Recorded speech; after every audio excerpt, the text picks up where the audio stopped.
By the end of the time of that first journey, Barnabas, who had helped Paul get started in the ministry and brought along his nephew Mark, Paul said, we can't bring that boy with us anymore. He's too young. He can't handle the journey. He doesn't have what it takes.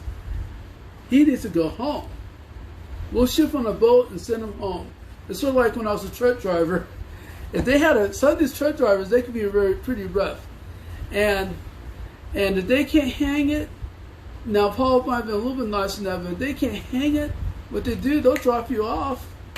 If you frustrate that trainer bad enough at the nearest truck stop and tell the company to give you a ticket to get you home.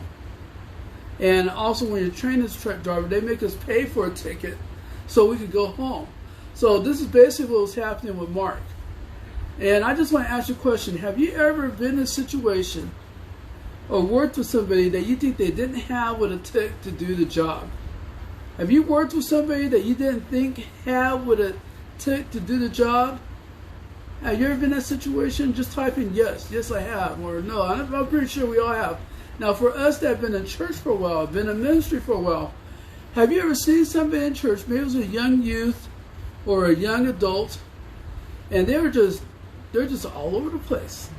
And they want to be in church. They want to go in ministry. We just look like I don't know if that guy's ever going to make it. I don't know if he's ever going to get it straight. I don't know if he'll ever be ministry material. In fact, there's some preachers where they were told when they're young, they're great preachers today, they were told, you're not ministry material. You're not going to make it. You need to just give up. But it's a good thing that Mark did not give up. Because later on, after this happened, Barnabas took Mark. Barnabas developed him in the ministry. And later on, Mark became a valuable helper for Paul. In fact, later on, as Paul was older, not younger in the ministry, but as Paul got older and progressed in his ministry, and the church of God inside Asia Minor and also in Greece and Rome started growing, guess who Paul called on? He called on Mark. And let me find that scripture for you here. In Colossians chapter 4:10, let's find that scripture. Colossians chapter 4:10. Colossians chapter 4:10.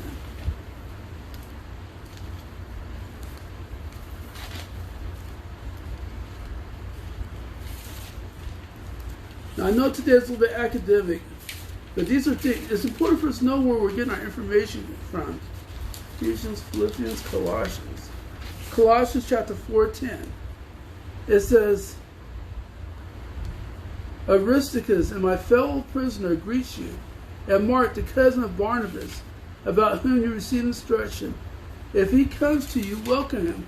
So here's Paul now saying, I got my guy, my partner in ministry, my guy, my helper, my bishop, Mark. He's coming down to you.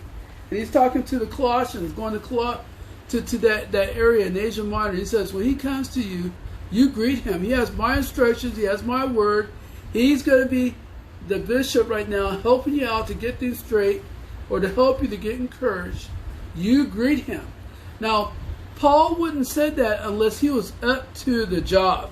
Because remember, Paul, when he was young, said, get rid of that kid. Paul wasn't having it then. But he grew and he matured and he became up to the job, and God blessed him for it. Okay, because he stuck with it. And that's an important thing too.